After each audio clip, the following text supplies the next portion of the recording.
Magandang umaga po sa ating lahat. Ang pagpapala ng ating Panginoon, paggabay, kagalingan ay sumaatin lahat. Muli po tayo po muna ay manalangin sa ating Panginoon. O aming dakilang Diyos, pinupuri at sinasamba ka namin. Niluluwalhati namin ang iyong pangalan.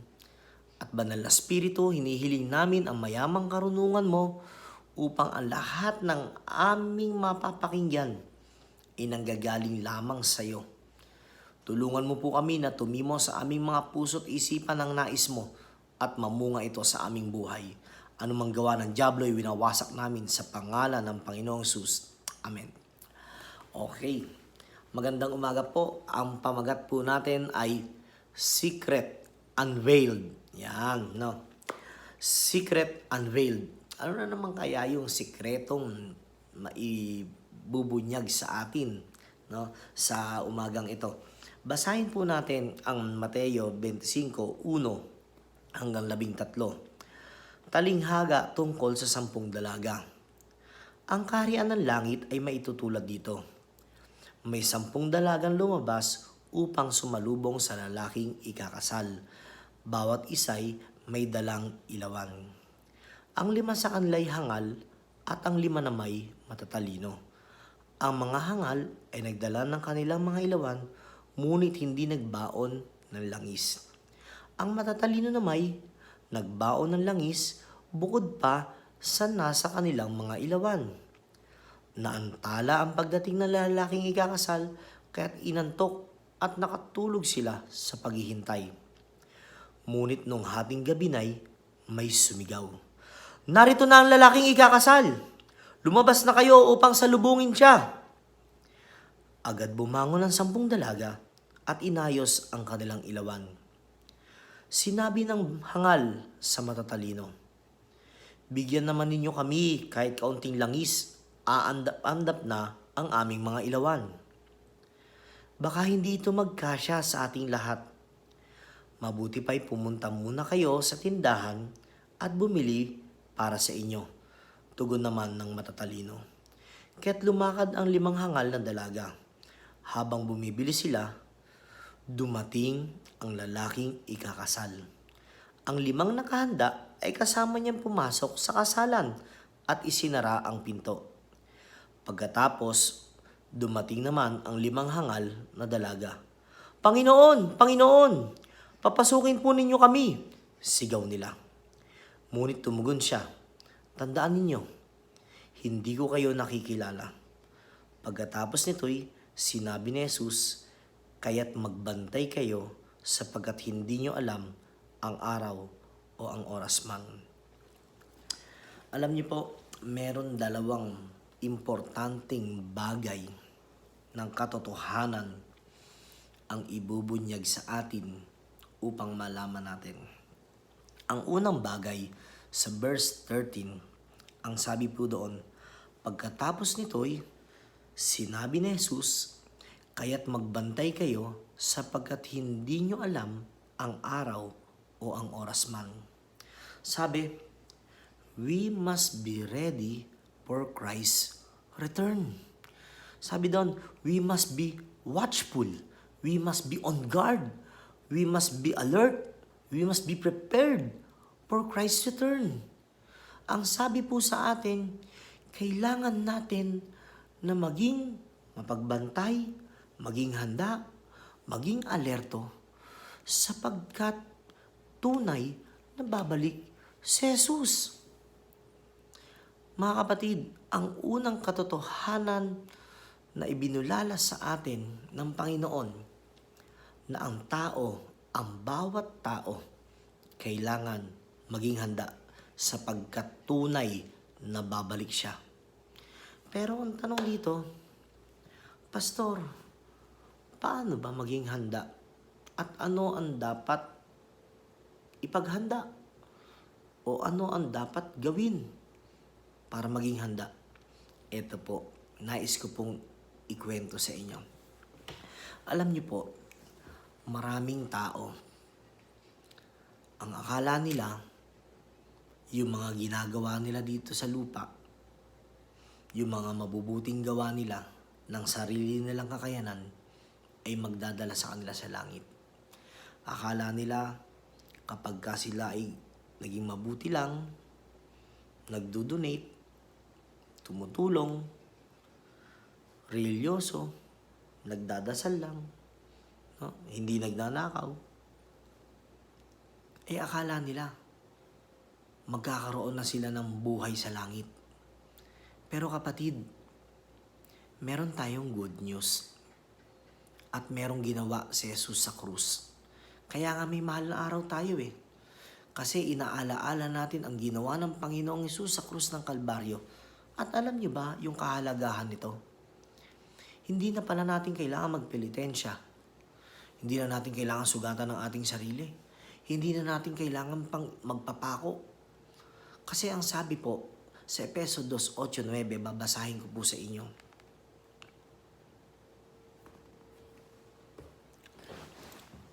Ito ang sabi. Sapagkat dahil sa kagandahang loob ng Diyos, kayo ay naligtas sa pamamagitan ng pananampalataya. At ang kaligtasang ito'y kaloob ng Diyos at hindi ito bunga ng inyong mga gawa. Kaya walang dapat ipagmalaki ang sinuman. Napakalinaw mga kapatid. Hindi ito bunga ng ating mga sariling gawa. Ang kaligtasan o yung eternal life, yung buhay na walang hanggan, makukuha mo to sa pamamagitan ng pananampalataya mo. Kanino? Ito po, sabi sa John 3:16 o 1:3-16. Gayon na lamang ang malaking pag-ibig ng Diyos sa sanlibutan. Mahal na mahal tayo ng Diyos. Kaya ibinigay niya ang kanyang bugtong na anak na si Jesus Christ upang ang sinumang sumampalataya ay hindi na mapahamak, sa halip magkaroon ng buhay na walang hanggan. Para pala magkaroon ka ng buhay na walang hanggan at para pala hindi ka na mapahamak at lagi ka maging handa na sinasabi ng ating Panginoon, kailangan mo palang tanggapin si Jesus bilang Panginoon at tagapagligtas ng buhay mo. Kailangan mong kilalanin na si Jesus Christ ay namatay sa krus para sa iyong kasalanan, para tubusin ka sa kasalanan. At kailangan mong tanggapin si Jesus sa puso mo at paniwalaan mo na siya ay Panginoon at tagapagligtas ng buhay mo. Kaya pala ang sabi ng Panginoon, it is finished. Kasi ginawa niya na ang lahat para magkaroon ng reconciliation ng tao at ang Diyos. Magkaroon ng buhay na walang hanggan, makapunta at maging karapat dapat ang tao sa Panginoon, sapagkat si Jesus Christ na yung tinitignan ni God para maging karapat dapat tayo para magkaroon ng buhay na walang hanggan. Napakabuti ng Diyos. Alam nyo, inalaw ng Panginoon na makita kung paano siya pahirapan, kung paano siya hagupitin, even yung mga laman niya sa katawan ay natatanggal, even ang ulo niya inilagyan ng koronang tinik na napakahirap. Ikaw nga, lagnatin ka lang, hindi ka na makakilos, trangkasuhin ka lang, hindi ka na makakilos. Pero ang Panginoon, pagkatapos niya hagupitin, puro dugo na ang kanyang mga katawan, puro dugo ang kanyang ulo, ang ginawa ng Panginoon ay nagbuhat pa ng krus, paakyat sa bundok, na kung saan ipinakikita sa atin kung gaano kahirap ang ginawa ng Panginoon para magkaroon lang tayo ng buhay na walang hanggan, para tubusin tayo at pagbayaran niya yung kasalanan ng ating mga nagawa at ng ating mga ninuno, nang sa gayon magkaroon tayo ng buhay na walang hanggan. Kasi tandaan natin, Jesus is the only way, the truth, and the life. No one comes to the Father except through Him. Napakagandang balita po para sa atin. Tandaan natin, kung ikaw ay nakakilala na sa Panginoon, eto na ngayon, kusa nang bubukal sa iyo ang mabuting gawa, ang pagtulong, yung paggawa ng mabuti, yung pagdadasal, yan. Pero pagdating sa kaligtasan, kailangan mo munang tanggapin si Jesus bilang Panginoon at tagapagligtas ng iyong buhay, sapagkat ito ang sinabi, ang sino mang sumampalataya ay binigyan niya ng karapatang maging anak niya. Okay po, sabi sa John 1:12. Kaya ngayon, dediretso tayo. No? Ang una, ang sabi doon, no? Yung sikreto na ibinunyag sa atin ng Panginoon na kailangan natin maging handa at alam na natin kung paano maging handa, tanggapin si Jesus bilang Panginoon at tagapagligtas at sapagkat siya ay babalik. Yan po ang katotohanan na ibinulala sa atin. Ngayon, may pangalawa na katotohanan, importanteng katotohanan na ibubulala sa atin. Ang sabi po sa verse 10, babasahin ko po, no? Sabi po sa verse 10, kaya't lumakad ang 5 hangal na dalaga. Habang bumibili sila, dumating ang lalaking ikakasal.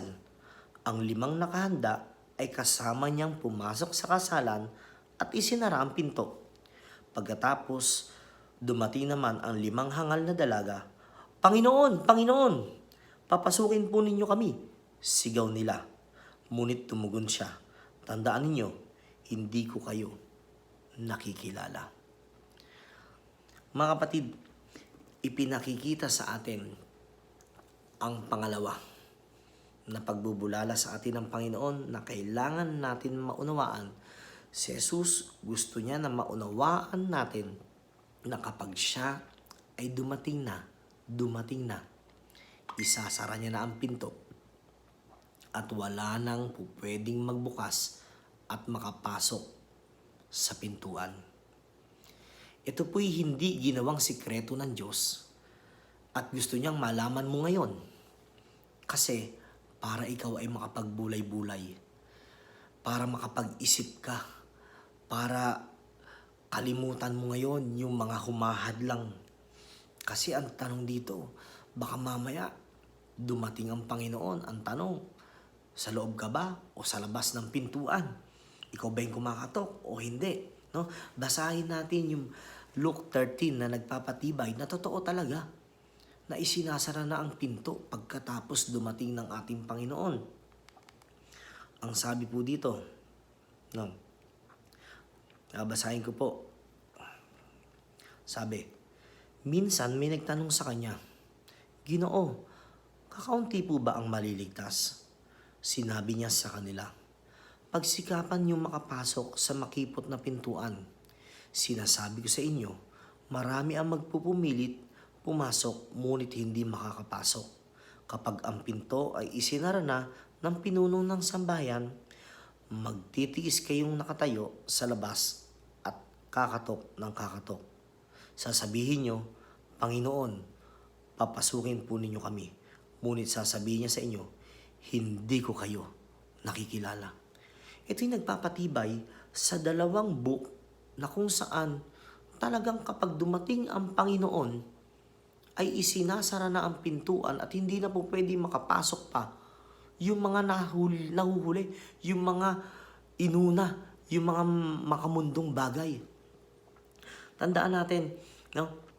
Kaya ibinigay ng Diyos ang lahat ng pagkakataon habang hindi pa siya nakakabalik. Kasi gusto niyang bigyan ka pa ng pagkakataon. Bigyan ka niya pa ng pag-asa na tanggapin siya bilang Panginoon at tagapagligtas.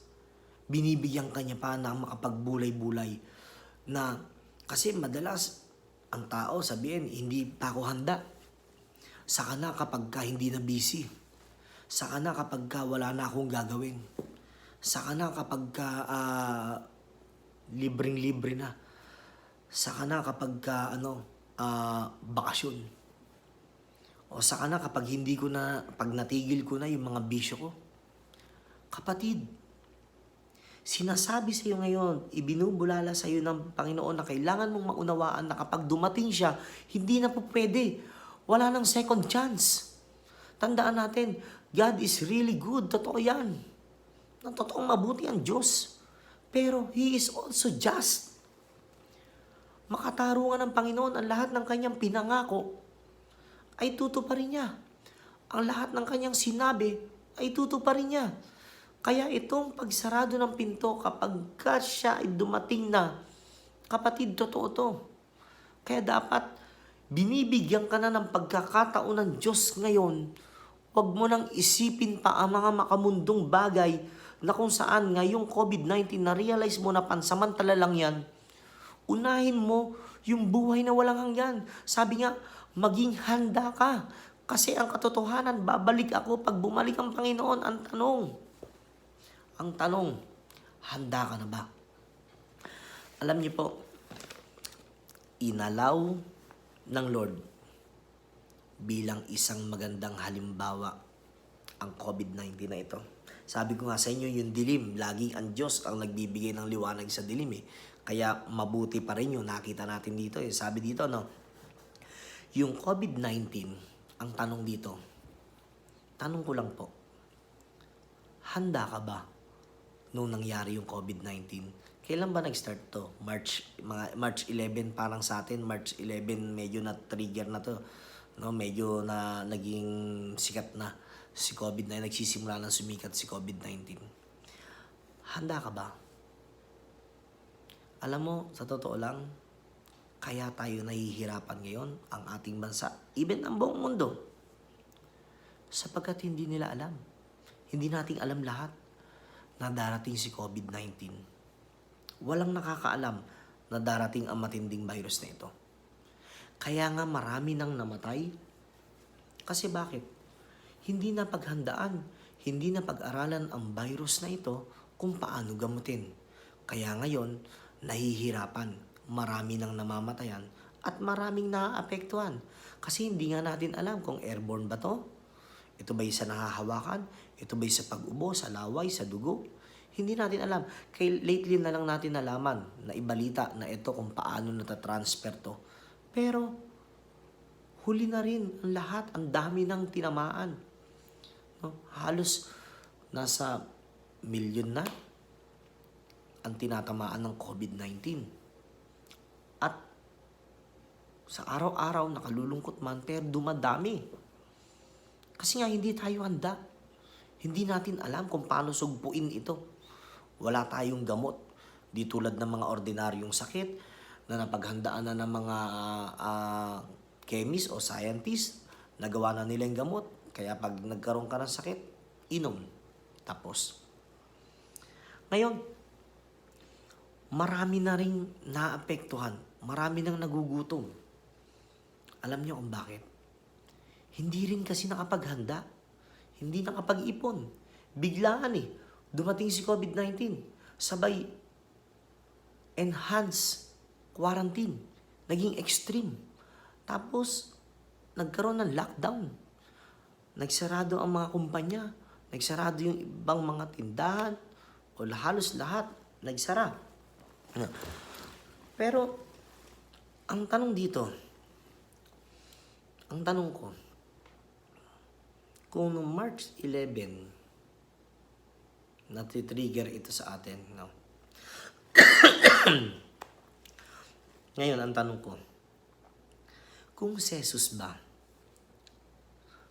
noong March 11, ang dumating, handa ka ba?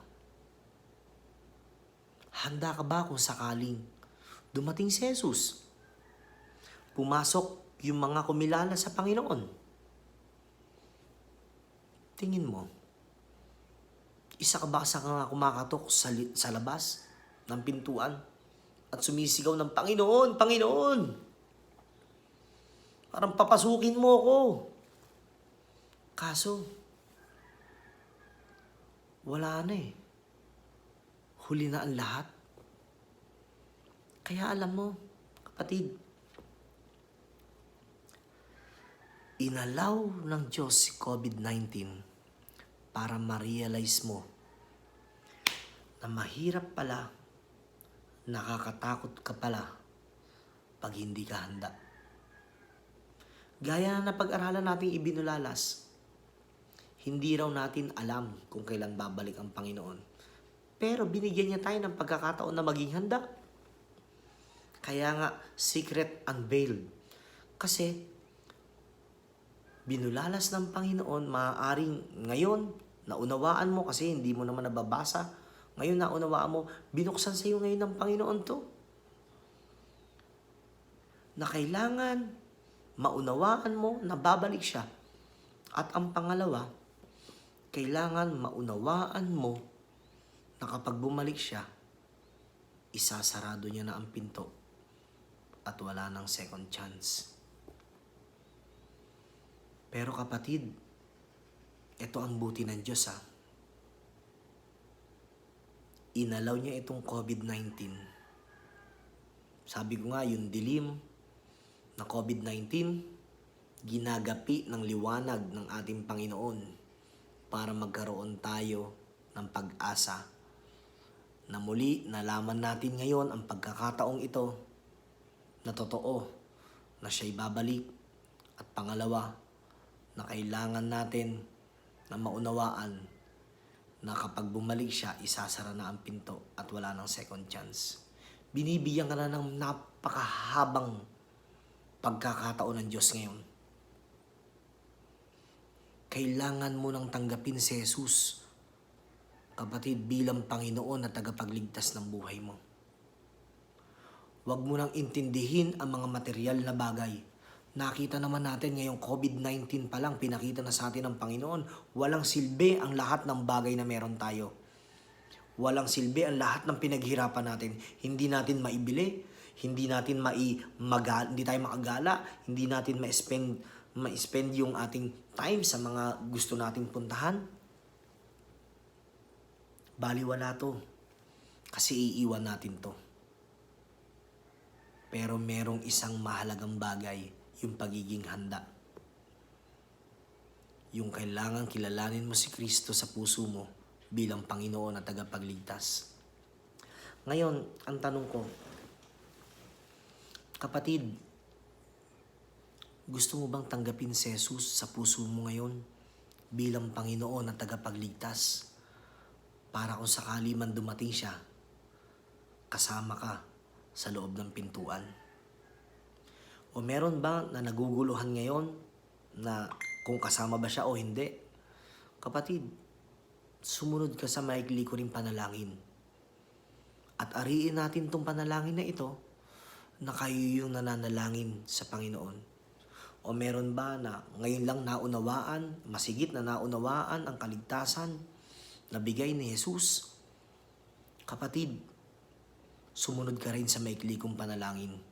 At ang panalangin ito ay ariin mo na ikaw yung nananalangin ngayon sa harapan ng Panginoon. Ngayon po, pangungunahan ko kayo sa pananalangin at sumunod po kayo kung sino man ang gustong papasukin si Jesus bilang Panginoon at tagapagligtas ng kanyang buhay at maging handa sa pagdating ng Panginoon. Simulan po natin. Panginoong Jesus, maraming salamat po. Patawad o aking Diyos sa lahat ng nagawa kong mga kasalanan, na sadya man ito o hindi. Linisin mo po ako ng iyong banal na dugo. Panginoong Jesus, tinatanggap po kita bilang Panginoon at tagapagligtas ng aking buhay. Maraming salamat po sa malaking pag-ibig mo sa akin, o aking Ama. Magmula po ngayon, pangunahan mo po ang aking iisipin, sasabihin, at gagawin. Ito po ang aking dalangin sa tanging makapangyarihang pangalan ng Panginoong Jesus. Amen. Ako na lamang po mananalangin. Panginoon, maraming salamat po sapagkat ikaw po ang nakakaalam ng mga taong sumunod sa pananalangin ng pagtanggap. At ang dalangin ko po na patuloy na pag-ibayuhin mo ang kaligtasang kanyang naranasan at gumamit ka po ng mga tao upang mas lalo niyang maunawaan ang pribilehiyo niya bilang isang anak mo at bilang isang Kristiyano. Salamat po. Ito pong aming dalangin sa tanging makapangyarihang pangalan ng Panginoong Jesus. Amen. Kapatid, kung tinanggap mo si Jesus bilang Panginoon at tagapagligtas, ang sabi ng Panginoon, ang pangako niya, hindi ka na mapapahamak, sa halip magkakaroon ka na ng buhay na walang hanggan. Meron ka ng buhay na walang hanggan ngayon. Meron ka ng tinatawag nating spiritual birthday. Ang date ngayon, ano ang date ngayon? Ang date natin ngayon ay April 10. April 10 ang spiritual birthday mo. Yan ang araw ng muli mong pakikipagniig sa ating Panginoon.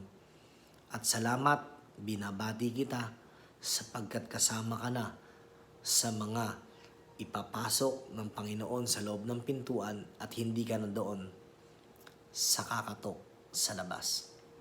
Mga kapatid, kung nais po ninyo na matulungan ako na maihayag ang salita ng Panginoon at ang kaligtasan, maaari bubang na kung pag napanood nyo ang bidyong ito, na ma-share nyo sa mga mahal nyo sa buhay na hindi pa nakakakilala, na hindi pa nalalaman kung ano yung mga sikreto na dapat nating maunawaan, ano ba yung pagmamahal ng Panginoon. Pakishare po ang video na ito para na sa gayon magamit natin ang pagkakataong ito upang maraming maabot ng salita ng Panginoon at ng magandang balita. Muli, maraming salamat po sa inyo. Pagpalain po tayo ng Panginoon at gabayan. Goodbye po.